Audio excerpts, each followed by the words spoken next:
I am a dreamer. I am super ambitious. I don't see failure. In the developed market, they celebrate and encourage failure. So they know that is what brings out innovation. It takes courage to actually know when to quit. It's not just knowing when to quit, but knowing that, okay, I'm not just going to shut down and that's it. I'm going to look within, look for a function that works, and then pivot. Never know until you start. Building a life where there is no separation between work and life, and also understanding that there are phases. There is no real work-life, but that's an illusion. Tech is an enabler. AI cannot solve core infrastructure problems that business like payments have in Africa. There are lots of trades going on within Africa that is not being captured data-wise. That is very manual. Payments in Africa, it is still very, very, very far behind. We want to contribute to global financial inclusion for Africans. At Yolat, we believe that what you are doing is beyond a transaction. Toyosi Abolarin, founder of Yolat. He sees the world differently. Failure isn't real, only possibilities. His journey from building Yolat to confronting Africa's financial inclusion gap proves that payment may look solved, but the truth tells another story. In this episode of Beyond Transactions, Toyosi shares how vision and persistence can challenge the status quo and unlock Africa's next chapter. Today, something I don't think we've ever gotten a chance to do when we talk, right? Today, I want us to go really deep, right? And the first thing I really want us to look at is, who are you? If you're going to you are the CEO of Yolat, we know that, right? You're in payments, you've been in crypto for a very long time, or the Web3 space for a very long time. You've built technologies that are incredible, right? If we take those things away at your core, who is Toyosi Abolarin? Who am I?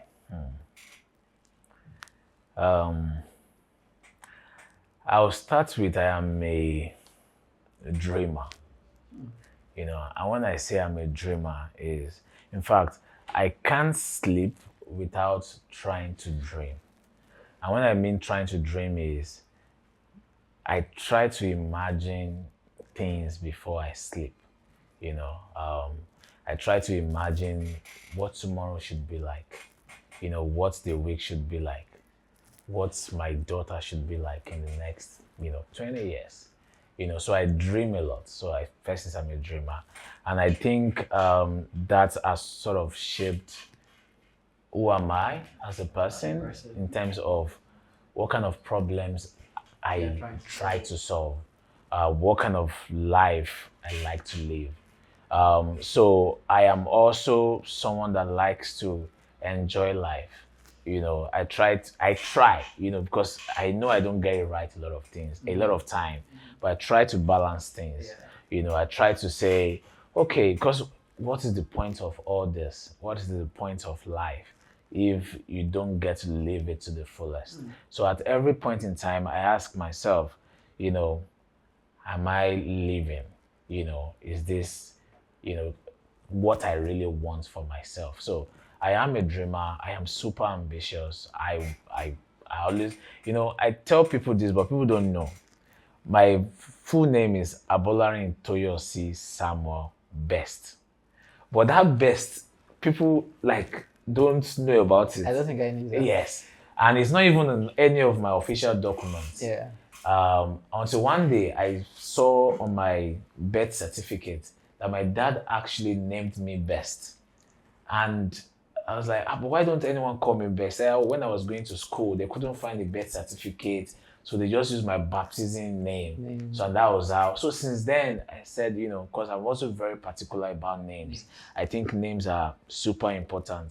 Your name means something, and people should live their name. So Toyosi, for example, means rejoice with me.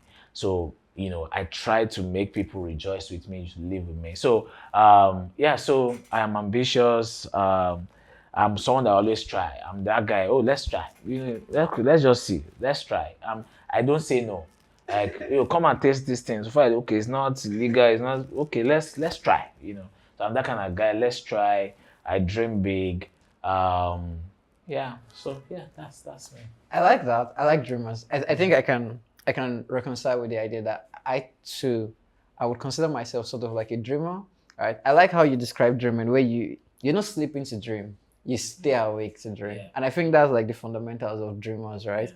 People assume that okay, dreamers are people who are asleep. No, you have to have your eyes wide open to truly dream. So I like that. The part I think caught my attention was trying things, right? And I think if there's anything anyone who tries things would know is failure. Yeah. All right. How has your journey been in the trying of things? Right. If you were gonna go, I've tried 1,000 things. How many failed? How many succeeded? How do you feel about those things that have failed? You know, the beauty of my life is that I don't see failure. Like, I like there's like people see it as failure, Mm-hmm. but nothing in my life is failure. Like, it is me trying. You know work, you know, but I'm never the type of person that will say, I wouldn't try. So and and I try to compare the developed markets, with a continent, the emerging market. Yeah. And the difference is that in the developed market, they celebrate and encourage failure. True. Because they know that is what brings out innovation. You can't just innovate. There's no innovation without failure. The same way there are no beautiful stories without failure. There is no problem without story. There's no story without a problem, so you have to be in that mindset of I want it to work out, but if it doesn't work out, I am fine. Because in the journey of me trying to figure it out, I will learn what works. I will learn how not to do it. So that's why, like, in the different things I have built, I was telling my friends yesterday that I am interested in, we're just speaking about the retail sector in Nigeria, in terms of products like palm oil, groundnut oil. And I was just like, man, I'm super. If I don't do tech today, man, I want to enter into agriculture because, and you're like, Toyosi, how many things you go do? I said, bro, so far in my life, and I have the energy and the capacity to do it. I am going to try. Will it work? Fine. It works. If it works, we're all happy. If it doesn't work, I'll learn how not to do it. So I've built several startups, and if I start story over, the different ones I have built, I've built some, I've seen how it works. They've also shaped me today to say, okay, this is not gonna work. This is going to work. This is how to lead a team. This is how to manage money, and it all comes from that mindset of imperfection. I am imperfect and I am striving for perfection. And in my journey of striving for perfection, I am willing to learn, to unlearn, to relearn, to fail, as people call it, or to learn how not to do it. Oh, I like that. There was something you said I think I want to piggyback off. So you were talking about how you experiment, how you try things, and then you said we live in a society that doesn't really celebrate the trying. And then I was thinking about Oppenheimer because I saw it recently, all right? And this was in 1945, between 1945 and 1948. The United States government made a gamble of about $2.8 billion or million dollars to build the atomic bomb. They built a full city that did not exist, meaning a city with school, churches, house, everything, just so that they could build a place where all the scientists could live and they could experiment on a bomb that they were not sure would work. In fact, the physics of it was not concrete at the time. But Einstein was on the project temporarily. Oppenheimer was on the project. Teller was on the project. So you had some of the greatest minds of the time experimenting. And when they did it, up until when they first tried it out, they didn't know if it was going to explode. They didn't know in fact, two things. One, the bomb would not work at all, so no bomb at all, because nuclear fission was still a thing physicists were experimenting on. And two, it was going to work, and nuclear fission, when you're splitting atoms, chances are it's going to ripple. Meaning once it blows once, instead of stopping, it's going to take oxygen from the air and keep exploding. So meaning So They were ripple either going to effect. destroy the whole world or they would have wasted 2 point something million dollars. And they were still willing to do that. And I'm thinking, who would take that risk on our continent that the next thing that we have no idea whether the technology exists, let's put money in it to see it work. Now you've tried. You've obviously put money in sense, right? Have there been cases where when you put the money it didn't work? Like, especially if it's not just your money. Have you ever had to deal with that point where the bomb didn't go off? You know, one thing that's a mindset I had to shift today is fund collecting people's money to build an idea. Okay. You know, if you go by Robert Kiyosaki's law, it says always do OPM, other people's money. Use other people's money to experiment, to launch your startup, you know. But because of the kind of person I am, I don't think other people's money first. I think let me try, let me sell my shoe, let me sell my car, to try to get this thing to work. And I had a team for one of our projects there was a gaming project we were doing like 3 years ago because we saw a clear use case for it. It was NFT wave. And I was like, okay, you know what? If people can play games and earn money, it will really bring them into the Web3 space. And we started. My team were like, oh, raise money. I was like, me, I don't like, beg, I don't want problem. I want to be able to sleep at night. One of my team convinced me, was like, you don't do business this way if you want it to grow, to scale, raise and try. And I was happy that I did, or we did try to raise, because it taught me a whole new lesson. That was the first thing, because fundraising, sitting down on calls and to convince someone that has never seen you before in person to give you $1 million, to give you $2 million, bro, it's a skill. Yes. There's an art of fundraising. Yes, there is an art of fundraising. There's an art to it. So I had to learn. Okay, so you don't talk like this. You don't. The way they ask you questions. Does your cap table look like? What are the different funding stages? Is it a safe? Is it pre-seed? Is it seed? Series A? I had to learn all that. Will I do it again? Yes. And we sort of did it. We raised something very tangible, and then we tried, and it failed. But the kind of person I am, I'm not the type of person that says it failed, your money has gone, bye bye. Because I just couldn't live with me. Because again, the money we didn't finish it. We still had some. And before I say, this thing is not working. Also, there's also the beauty of learning that this is not working, and I have to revisit my strategy, knowing when to stop. Because some people, they'll push. And, one day we just sat down and said, okay, you know what? Market has crashed. We've burnt money here. We've tried this. It didn't work. Let's see what is working. And we saw on the app that, okay, people try to convert crypto to Naira. I was like, okay, we have this amount left. Why don't we start a new entity? And we went to the investors and said, okay, this has failed. This is what's left. We are starting something new. Do you want to transfer your investment, or you want to take back your money? And they say, oh, no, transfer it into the new entity. And, that's what we did. And the new entity, at first I was like, will it work?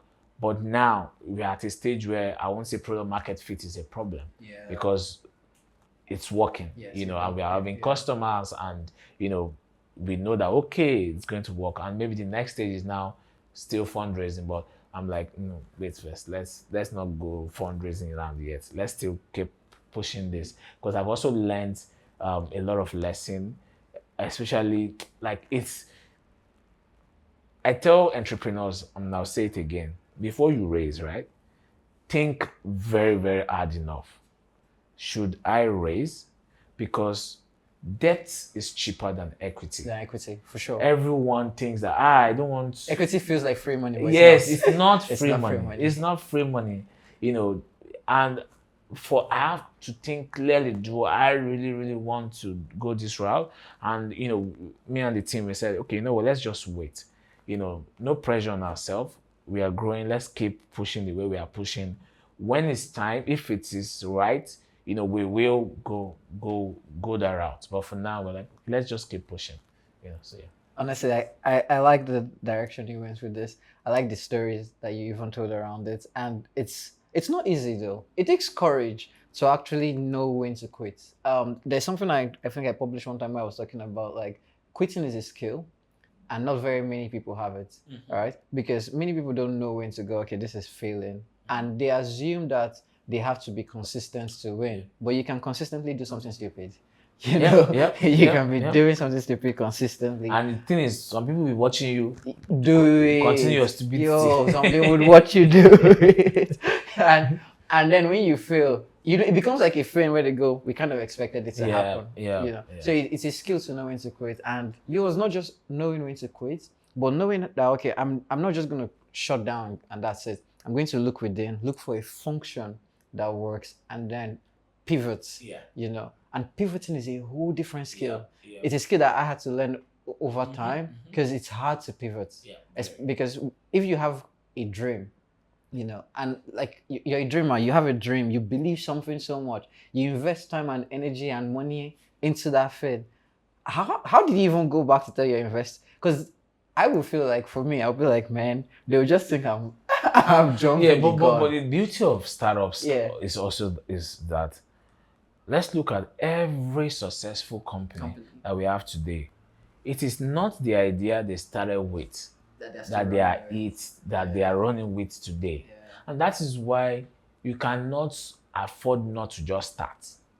Because you have to start with one simple idea. I want to change payments in Africa, blah, blah, blah. You find out in 10 years, you're not a taxi company. You just have to start. Facebook started as, let's build a yearbook for college kids. Today, they are the biggest media company in the world. They are the biggest data company in the world. Now they're a data company, but they started off as yearbook for kids. Twitter was probably, I can't remember the Twitter story, but it's the biggest news agency in the world. True. Yes, it's the number one news agency in the world. True, but they did not start out to say, this is the goal. This is where we are going to. And the thing is, you never know until you start. So in fact, if I will ever write a book, the title of the book will be Just Start. Start anyhow. On my way here, someone sent me a message. It was like, hey, Toyosi, how is Yolat going? And like, no jokes, I can call the guy to just, and I said, do you know why? I called him. I said, do you know why I called you? And he said, why? I said, you are the very first person to ever use Yolat. I said, really? I said, yes. I said, I posted on LinkedIn that day. I said, this, we are launching, blah, blah, blah. That same day, the first transaction, 6 million naira, he wanted to send to Canada. In fact, I was surprised, like, who is this? And his name is also Toyosi. So my team thought it was me, that maybe I was testing it out. And I said, no, it's not me, it's this guy, And that website was horrible. It was just a landing page, just come, sign up. It wasn't good. But his name stuck in my head. And the experience was probably not even smooth. But we just started. Just start. Me, I'm a fan of just start, because in another 3-4 years, you find out that, okay, the product has evolved. Now we are now this, I like that. One thing you've repeated over and over is your team. You talk with your team, you plan with your team. You don't even pivot without like having an internal team discussion, which is very great. It brings another question. There's been a lot of talks about talent drain, right? Especially in our space. And I hear it so much. I don't personally think it's true, all right? I don't think it's true. But especially your story is making me feel even more confident that yes, there are people who understand how to play in the team. How has that worked for you? So there is two sides to that story. There is talent drawing, and there is talent. And I'll tell you what I mean.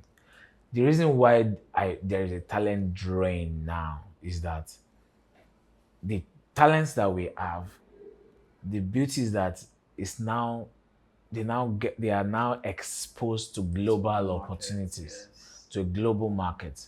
Right now we work remotely. We have staffs in Rwanda, in Cote d'Ivoire, in the UK, in Canada, and in Nigeria, and there's one in Poland. So we have a very diverse team. Yeah. Again, these guys are all Africans actually. There's non-African there, but they're all living globally. Yeah. Now,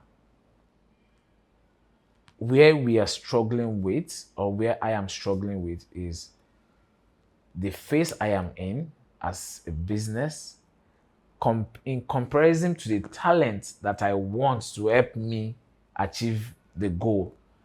It's not matching, and I'll explain what I mean. Yes, please. So you have a recent graduate come out to say, okay, no, I have a business and I need, let's say, a treasury team, because what I'm dealing with finance. I need a treasury team. I cannot employ a fresh graduate. Money will go missing. So I need someone mid or senior level. The mid or senior level is looking at Canada salary. Yes. It's looking at UK salary, So it's a bit, and the junior ones that, you feel like, let's train them.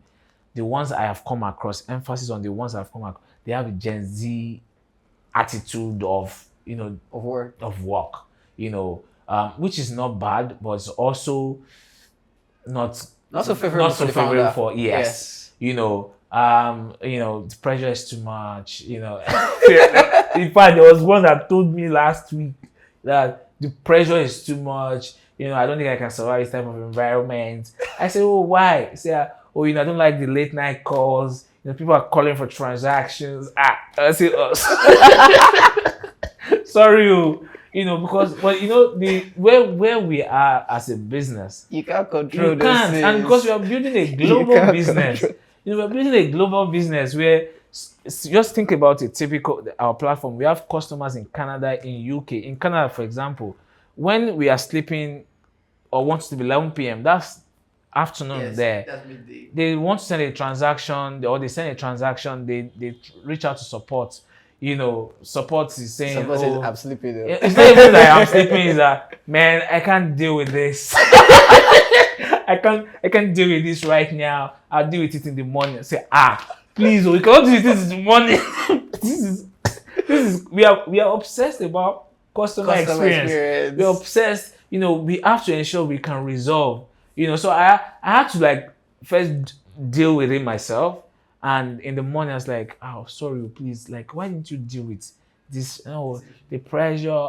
Which pressure? There's no pressure right now. But again, it's also sort of teaching me that, okay, for the phase we are in, we probably have to put in better processes and systems that maybe we get someone else that start doing rotation, take from evening, night shifts and stuff.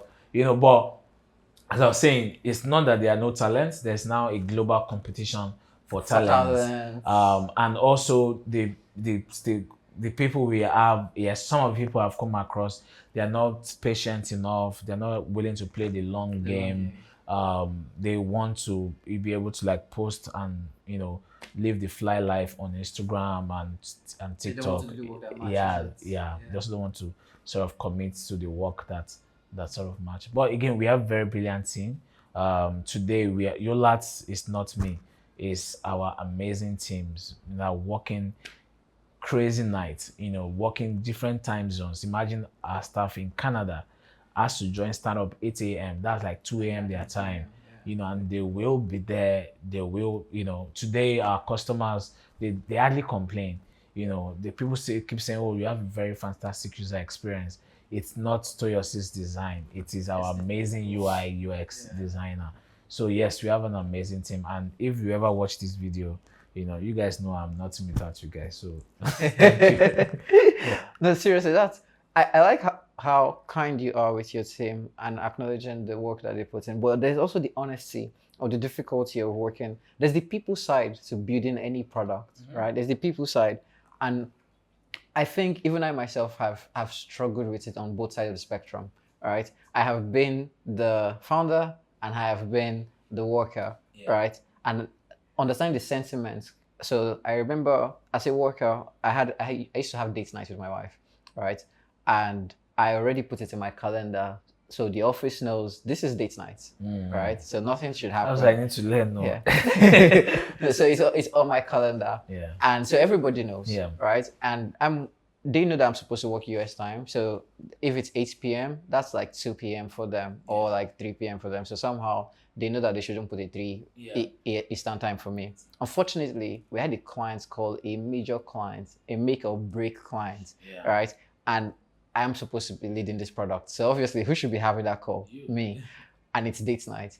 And I start asking myself, man, this is not good for work-life balance, because one person has to suffer. Either I tell the client, Oga, we don't need your money, wait till tomorrow, which is not possible. Or I tell my wife that this date night that is only happening once in a month might not happen this month. And there's that struggle for me as the employee, right? And it was fortunate that I married someone who understands. So obviously this night didn't happen that night, right? I took the client call, but it still pained me because I'm like, this is not good for work-life balance. And then I'm the founder. And at the point where I'm the founder, I'm like, man, there is no real work-life balance. That's an illusion. The truth is, if I'm going to spend 8 hours, 9 hours of my life working with a group of people, right? And then I spend the other 8 hours sleeping. That's 16 of 24 gone, right? I don't have so many hours left for so much, meaning work is part of my life. My work is my life. There is no balance between work and life. My work is my life. My work feeds into my life, right? If I'm going to go on vacation, why? My work makes it happen, right? And if I'm going on vacation, it's because I needed to take a break from the work, right? Without the vacation itself is useless. I won't feel it. If every day is a vacation, you won't feel it. And I feel like as founders or as people building, there's always that strong disconnect. Now, you have to help people as a founder with their work-life balance, but you also have to have your own work-life balance. Like I'm saying, it's an illusion. But for you, how have you done that? How do you convince people that I'm paying the cost too? And, I understand the cost for you. The beauty of my life is that when I say I'm a dreamer, I am grateful to God that I am able to live and work without feeling like I am working. And that is the life I've always wanted. That is, do a job I like. And when I say do a job I like, it means solve a problem that I want to solve. Do it with people that I like. And that is why everyone that is coming into Yolat as a new person, I sit with them to know who they are, what kind of things they find interesting, because I don't want to have you in the team. I'm like, I don't even like this guy. Like, why he feels like this? I want someone that I like, someone that I enjoy talking with. So the way I have balanced it, I'm still struggling because I won't lie, the phase that I am in now, where sleep is luxury, because I have too many things to do. Like the amount of calls I receive daily, sometimes I want to run away from myself. I'm no jokes. That's crazy. Like I have times where my wife will tell me, like, just have time for me, like, or we could be eating, having a gist, and someone will just call, we want to do this type of transaction. I can't say no, man. Like, because you're trying to scale. Yeah, because this phase. But I think the beauty of it also is that I have a very understanding wife that I'm grateful to God for, because she understands the phase we are in as a family. Because it's not about me. It's also not about it's us. So she knows the phase, we are in now. She knows that, things will evolve. And she helps to say, oh, Toyosi, you need structure in this, you need processes in place for this. Why? Because when this happens and it's running me mad, like, so Toyosi, you probably need an EA, you probably need a PA. I'm like, man, I can't have PA for the kind of work that I do. Like, when I tell the PA how much we moved, in terms of transactions and stuff, because we deal with finance. It's a very sensitive industry. A lot of privacy thing that you have to handle. Unless you will be my PA, which you also have your own life to live. We can't be in the same industry. But even beyond family, like, how am I as a person, removing myself from the madness of entrepreneurship of day to day? And I love football. And I posted on my Instagram some days ago that whenever I am watching football, it's one of the most beautiful moments for me. Like that 2 hours where when I just get to be another person, where I get to be the coach and I get to say, oh, get out, pass the ball, where it's not transaction. Yeah. And that moment, I cherish it a lot. And I try to make that time, because also the part of the design, and that's what, when I go on trips or I travel, this, in fact, when I'm going on trip on plane, first thing I check whenever I'm booking a ticket is there Wi-Fi? Is there Wi-Fi? So that I can continue working, so I try to live a life where work is not separate from my life. Yeah. They are the same. It's Yeah, and also understanding the phase I am in, where now it's building time. When we were in the US for over 3 months, and I was working from 3 a.m. till 9 p.m. the next day. 3 a.m. to 9 every single day, because that's when the team, 3 a.m. is when it's 8 a.m. in Nigeria. Yeah. So I'll be up, and I started telling myself, well, I have longer hours, again, started affecting my health. I started seeing double, So I had to say, okay, let me adjust. I don't have to be joining stand-ups anymore. Let someone else, do it. So we had to sort of react. So again, to answer your question, there is no work-life balance. We have to design the life that work is not separated from life. Yeah. When we design it, understand the phase you are in. There's a phase where it's going to be all work, and you might not have the luxury, to even watch football for 2 hours, and giving yourself that grace to say, it's okay for now, and saying, when I am able to get out of that phase, then I can, and then also put structures, processes in place.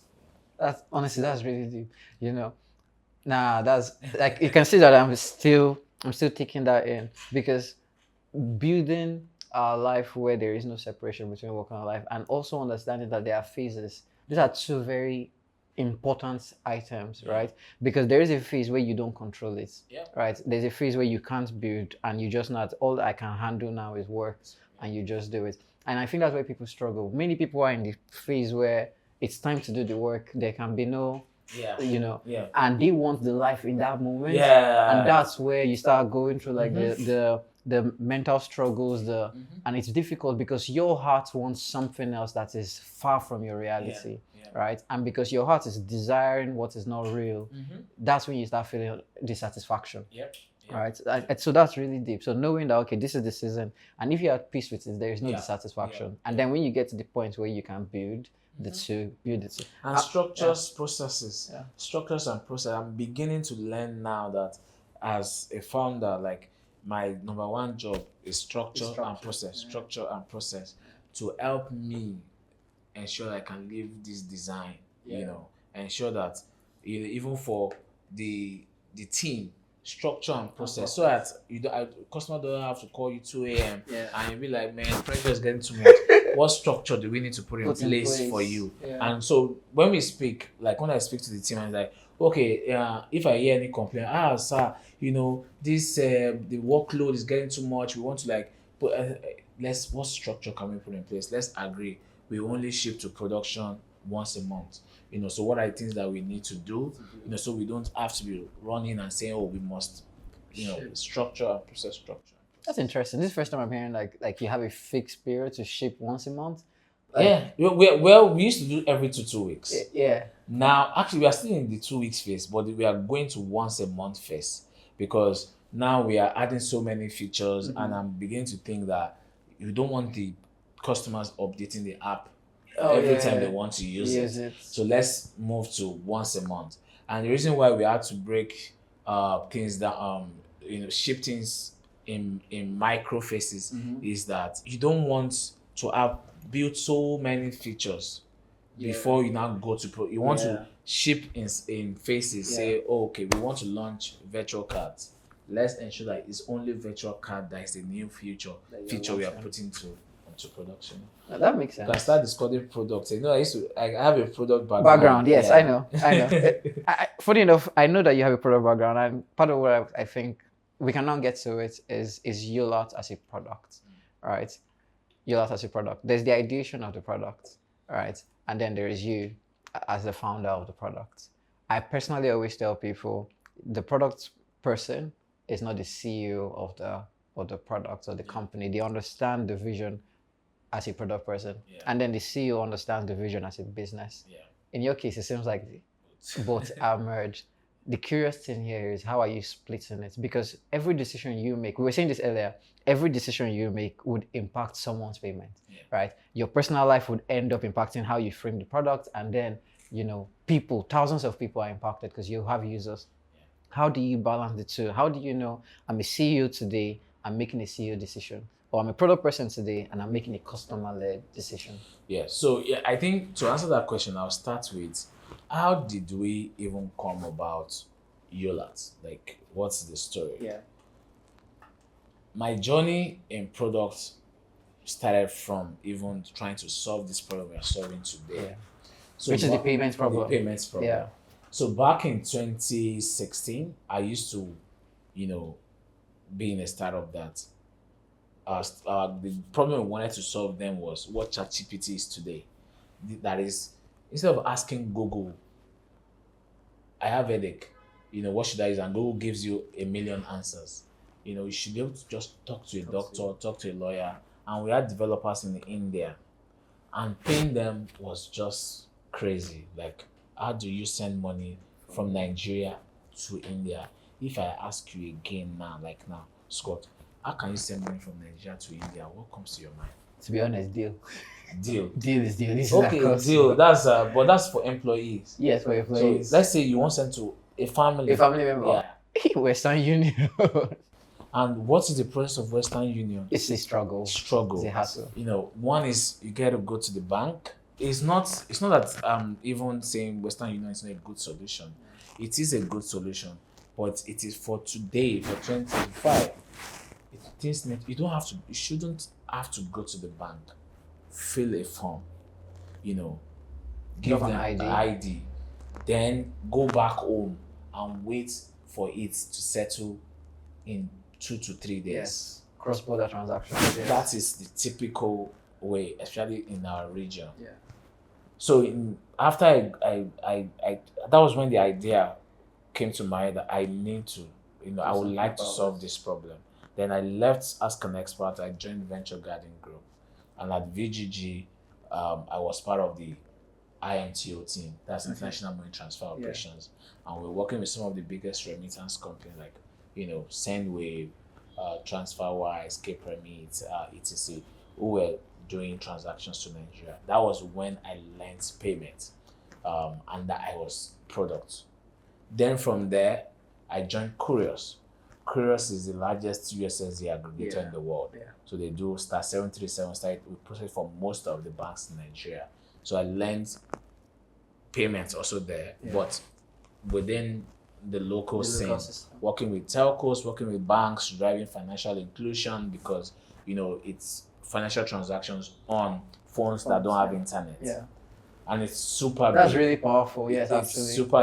It is. I think it's the biggest thing that fintech system came with, which was USSD. Yeah, I think it is the biggest fintech in Africa. Solution in Africa, Yeah. Maybe people compare to M-Pesa, but the difference why it's big, the reason why it's bigger than M-Pesa is that M-Pesa is an intra transaction, like within the same network. Yeah. What USSD transactions are, they work intra and they work inter. Yeah. You know, so yeah. Then from there, while I was at Curious, you know, I was also part of AfriChange. AfriChange was doing remittance from, you know, I was leading products then. Okay. And I saw it grow from 0 to whatever it is today. So when we now got to the idea of Yolat, say, okay, let's separate what is working. It's like, this problem is still a big problem to solve. You know, to people in WhatsApp groups, people still say, who can send money? In fact, what happened was, on AfriChange, my own personal transactions in 6 months was over ₦1 billion. Like, that I have sort of helped people facilitate. I was like, this is MVP already. Like, this is, you know, and groups, you know, people I play football with, I want to send money to my daughter, you know, how can I send money to Nigeria, blah, blah, blah. I said, you know, why don't we try again with the idea of, we never know, let's try. And I started as a product manager, not from the, so you see, from a founder perspective. From a founder perspective, I've seen the problem. Yeah. Now, from a product manager, I have seen, okay, how do we start? And solve the problem. And I said, okay, you know, what is the, again, MVP, what is the easiest, fastest way to solve this problem? I said, okay, I'm already solving it via WhatsApp. People message me via WhatsApp. I look at the experience on WhatsApp that people, again, from building the product, how do people say, oh, I want to send? So now I ask them, who are you sending to? My daughter. Okay, so I now know, I look at the different people I've sent to in the past, I know my typical users. Use cases, they are from 25 to 45. Or, sorry, even to 65. Yeah. You know, okay, these are the people we are building for. I started the designer. Okay, let's come up with a simple page in 3 steps. How can this 45-year-old man send money to his daughter in Canada? I said, okay, but before we go that, from a business perspective, what do we need to be able to do it, you know, regulatory wise, infrastructure wise, you know, so we have to go and get a license, look at different payment providers so you can integrate into, sign, you know, agreements that will be favorable to the business in terms of fees and stuff like that. So when I did all that, you know, so now it's time to get the best technical person I know, because, you know, so, and then I went back to all the places that I've worked, who has been the most consistent person, you know, and then I spoke to him, oh, Alpha, you know, would you, getting the co-founder is a separate 1-hour podcast. It's very important. It's very, very long, you know, but after a series of bad experiences with people I worked with trying to build it out, this guy's not available, this one is saying it's not available, time's not favorable, we finally arrived at someone said, okay, this is my guy, you know, and then we sort of launched it. So I started it, then I noticed that as a founder, I am not able to, I am not able to product manage because I am busy. I'm busy dealing with other parts of the business, you know, so we had to hire. And I was willing to say, I don't care if you don't have experience. Just come with hunger. Like, I'm hungry. I want to learn. Me, I'm a product manager by profession. I'm obsessed with this product. Don't worry, we'll do it together. So, and I found an amazing person. You know, she's a superstar. Okay, she has done some training, basic trainings on Tiva and all these platforms. So, okay, come. When she came, I started breaking things down to her. This is how you organize a sprint session. This is how you prioritize. So every day, every week, come tell me where the developers are. This is how you use a Jira board, Kanban, all those things. Teach her the technical aspects of it, because product is vision, design, execution, and operations. That's in that way. So help her understand the vision, help her translate the vision into the best design that she will work with the UI UX person. Continuous involvement in operations so that she knows what to always feed back into the product and business. and execution, which is, oh, how are these guys delivering in terms of the product, weekly sprint, daily stand-ups, and all those things. So I started working with her every morning. So I don't do stand-up anymore. Because I don't know, I'm still very obsessed with the product, and I'll be like Alpha, no, don't let us do it this way, guys. Still let her lead the sprint sessions. They do what's this in when the engineers will take the different tasks. Oh, okay. Is it when they are creating their story points? I've forgotten it. There's a technical term for it. Is it stand up or is it during sprint planning? It's during sprint planning. During sprint planning. So during sprint planning, if you're running a sprint, you typically assign your tickets on Jira board based on the story points to a given engineer. Yeah, and then that's the session where we all clarify.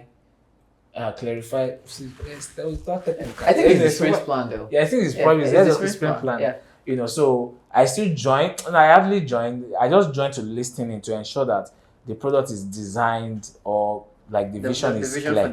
For the sprint is clear. Yeah. So the developers clarify, oh, is this I should be done, is that should be done.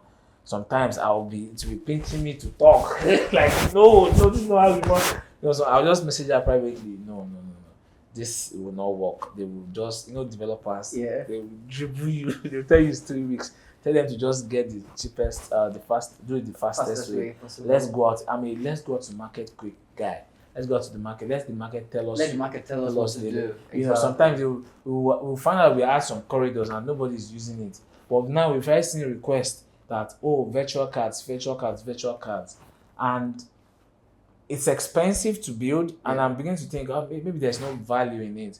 But I started doing research, and I found out that personal shoppers, people that want to buy tickets, and we started investing our energy in virtual cards. Yeah. Okay, then the Nigerian government now says, the bank now says, oh, your Naira cards can now work. Yeah. But the thing is, I was feeling sad that after we put all this energy, then I found out that even the Naira card cannot buy anything. You only spend I think $500 a quarter. So what about all these personal shoppers? Yeah. People that want to buy cars, people that want to buy plane tickets. Ticket is like $1,000 or more. You still need a virtual card. Say, okay, let's continue. So I try to manage. I'm still very, very much involved in the product because I use it every day. And if it doesn't work, first person I call, Roots. Alpha. What's going on there? Yeah. So there's always that good relationship. It's a crazy good relationship between the product person and the founder, especially if the founder has an engineering or product background. Yeah. It's always there, right? And when we were discussing you're getting a co-founder, it was very clear that you straight towards getting a very strong engineer as your co-founder. My philosophy is, if you're going to build a product, a tech product particularly, right? It's important that if there are two founders, one person has a strong business/product background, the other person has a strong engineering background. See, when you're now building a finance-related product, your CTO must be very must be policy-driven. Yeah, or else you will run into debt and jail. Yes, so you need a strong policy person if it's fintech for sure. And I like looking at the facts. Right. So I look at the facts and you see some of the strongest founders that have raised some of the biggest companies. So if you look at, let's look at Apple, right? You had both Steves, right? But one was a solid engineer. One understood the market and the people solidly, right? If you look at even Facebook, right? Mark is a solid engineer, but the reason the product scaled from being a school product to a proper business, I forget his name now, is another person who understood market and product solidly. Because Mark was not a people's person, right? So there was a people's person involved. So there's always that balance. And I think when it comes to fintech, you also need a policy person. I think every product requires policy, but when it comes to finance, the policy person has to be very strong.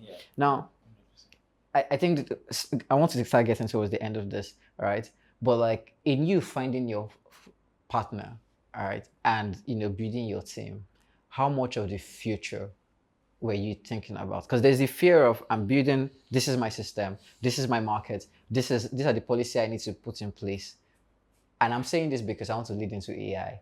right? How much of the future did you try to cover for in your vision? So, when I was looking for a co-founder, first is to look within your friends. Oh, this is the problem we're trying to solve. Are you interested? You find out that most people will not say no. They will say yes. And then when it's time to start, it's that they're not available, they're not as committed as you, there's friction. So it took me at least 2 years to find someone. And I'm like, it got to a point where I was like, man, because I know I can't do this alone, especially because I'm not technical. And I tried the part of, okay, let's hire a fantastic team, if I hire fantastic devs. It's never the same. You need someone that, right now we don't really pay ourselves, but we are fine that we're not paying ourselves because we see the bigger picture. You cannot do that with someone with an employee mindset. It has to be someone with an ownership mindset. But most importantly, someone that you guys can talk about other things apart from work. I can say, or my co-founder today, or my call log, one person is my wife, second person is my co-founder. Because I just thought about this thing. What do you think about it? What do you think about this? Then another 3 hours. Oh, Alpha now, this. Like, start getting to a point where, who are you talking to? Who are you talking to? I still talking to him again. So that is, it's until you have that type of relationship. Bro, I don't think you are building. Like, if it's someone that it's just every other day you guys speak, it has to be, even me coming here, Alpha, I'm going on this podcast, this, but even while I was driving now, do you know that this is like, you can just think, gist, and have no conversation, and your values have to be super aligned. You don't want someone that thinks it's fine to do the wrong thing, and he will think it's fine not to do it's fine to do the right thing. We don't want a clash of values. Everybody that joins in the company, when I am interviewing, is there, so that he also checks personality. I make decision when it's not technical. When it's technical, I don't even know what I'm saying. I Java, PHP, I have an idea, but he knows and he makes his decision. When it's time to ask the person question, I ask, oh, where do you live? Why did you choose to live there? Do you have a girlfriend? Do you have a girlfriend? What do you like about your girlfriend? I want to know you as a person. If I find I don't have a girlfriend, why? I just like keeping to myself. Why? Just know who the person is. That's what I am interested. And when it's time for business related roles, head of marketing, what have you done? Where have you worked? Why? And he sort of chips into, and then we speak. Oh, what do you think about this person? Yeah, it's fine. Let's give me a try. Yeah, let's try. We do that. I already like your interview session. Yeah, we want to know you first. We want to know what drives you. Why do you want to work with us? Is that you are hungry? Is that you are looking for work? Is that they're sacking you? Last one guy, we interviewed the guy, and he said, he doesn't really know much, to be honest. Just wants a place, to gain experience, because now he's in Canada, he's not getting a job, blah blah. Okay, we said, okay, no problem. So how much do you want? So let's start with $2,500. But you just say you don't know much now. Funny thing is, while we were speaking, he was my co-founder was texting me that I like the guy. I'm happy to, for his honesty. to train him, and we need people like this. When he just said $2,500, he just texted me, can we end this call? He's not a serious person, So we want that good balance of the team. We want to know you, because we are growing. We know that there's room for you to come and grow. And if you grow with us, your life will change, because when Yolat like that, is big as we imagine it, you will all be smiling, because we are not people that, co-founders are chopping money. You two, everybody, we all own Yola together. I tell people, even Scott is one of the owners of Yola because Scott will help us reshare he will like our page, he follows us, he has shown us interest, he has liked us, he has contributed to us. So all of us will enjoy it. When it's time, because when Yola blow now, you invite me for your daughter's birthday. I say, oh, this is the car that I bought.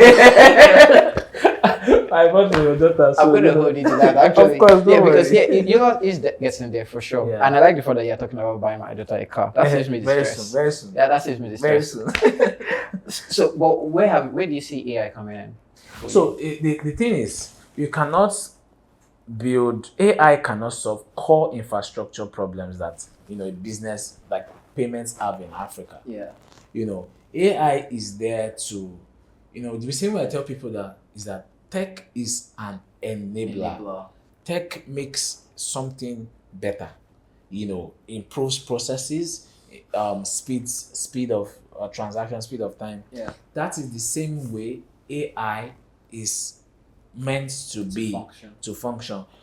We still have core problems in Africa. One, regulatory wise, regulatory to move money, in Africa. Hassle. Liquidity problems is another thing. Yeah. And AI will not magically solve solve this. Yeah. What AI can do is, help. For example, our onboarding on Yolat today is instant onboarding because we are using an AI tool that checks everything to make sure everything works. The only reason why it will not be instant is, for example, it sends a notification today or no, yesterday. I saw a notification, that someone was in review, and the review is that the age of the person and how the person look, they don't match. And it's that AI tool that will look and scan, to say, okay, so it's in the processes. Yeah. It's in the transaction monitoring tool to say, oh, Scott has been sending $1,000 every two months, every week to the same person. If it doesn't send this week, can we automatically send Scott a reminder? Can we give Scott a discount? To say, do this. Or when the rates are now better and say, oh, Scott, we know you send $1,000 every month to your grandma. Now the rate is now better. Instead of sending 1,000, you can now send $950 and save yourself $50. That is where I think the AI comes in to look at our data, to look at our processes and say, oh, I'll make it faster, I'll make it better, I'll make it more cost effective. Not in solving the core problems that we have. On existing. Yes, but in improving on existing infrastructure. Oh, I like that's that. where I see AI coming. I like that. It's funny because I spoke somewhere and you quoted exactly what I said. I kid you not. Because I was talking about the future of technology, and I said, forget the lights and whistles. We get obsessed that when we think future, we assume this utopia, flying cars and the rest. Like, forget, those things are bound to happen. That's not the future of technology. The future of technology as it impacts you today is always looking for what makes sense easier, what makes sense faster, what makes sense cheaper, what makes sense better. If you do anything on that ground, you're already making yourself valuable for the future. You're putting yourself in a position where you are solving the problem at scale. And that's exactly where AI comes. The only reason why AI is noisy today is not because it's new. AI has been around for close to 30 years or more, right? It's only because it's now playing at the level where it is looking for faster, cheaper, and easier ways of doing things. So I very much agree with that. All right, I want to come to the end of this. But before we go, all right, one question I always ask at the end, and I will ask that, but before I ask that one, I want to now know, what is your legacy in the space? You are building in payments, and there are so many other things in the chain of retail, right? What's the one thing you want to leave as Toyosi at? Okay, I'm doing this thing, and if I can fix this thing at scale, it would give me purpose. It will fulfill my purpose. What's that thing for you? When we talk financial inclusion, we think people that don't have financial access, like bank accounts, you can't take loans. I think there is a global financial inclusion problem for Africans. Yeah. And when I mean global financial inclusion problems is that farmer that is in the village that is not exporting his goods, or maybe one of his problems is, apart from discovery, or is probably also payment. The goal, my own legacy is I want to contribute to moving money in Africa, moving money from one African country to another, because it was systemic, it's designed not to work. Not to work, yes. It's designed for you to produce and export globally. Outside the continent. But there are lots of trades going on within Africa that is not being captured data-wise, that is very manual. I met someone 3 weeks ago that told me that there is a particular country in Africa that it sells cattle. Cattle? Yes, it brings cattle. So when it brings cattle to that country, they can't pay him. So the money they give him, he can't pay him in his own country's currency. So what he does is he collects the money, uses it to buy plastic in that country, takes the plastic to his country, sell the plastic for money. That's a very terrible and stressful way to move money. Yes, and people say, payments is solved. Like payments in Africa, it is still very, very, very far behind. It is easy to send money from UK to Nigeria, from Canada to Nigeria. Try sending money from Nigeria to Zambia. Try sending money from Nigeria to Kenya. And that is, but again, we also understand the phase we are in. So if you come to Yolat today, you hear us say, send money to the UK, send money to Canada. Where we are really going is facilitating intra-Africa. But again, we still keep room for global. So we are starting thinking globally because it's probably easier to solve for us. But and again, we are already doing it. Now you can send from Nigeria to Kenya.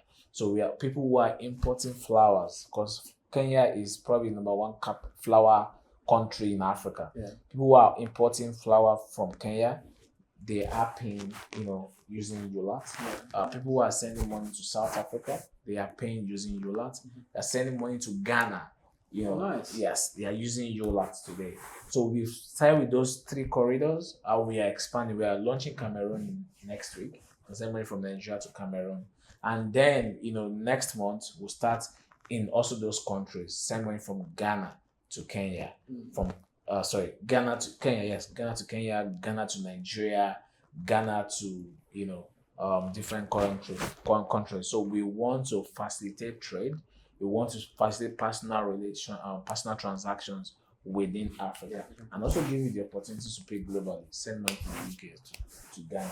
Give you cards, that you can use to make global payments. So our goals, to summarize, or the legacies, we want to contribute to global financial inclusion for Africans. Not the financial inclusion of, now you have bank accounts, but you can get paid by people, by Kenya, by Ghanaian. Do you can pay, a Ghanaian? Do you can sell your products and then get paid? That is the legacy we want to contribute. I want to chip in where you were even talking about like the global markets and the continental markets. So here's something I have seen in my experience, right?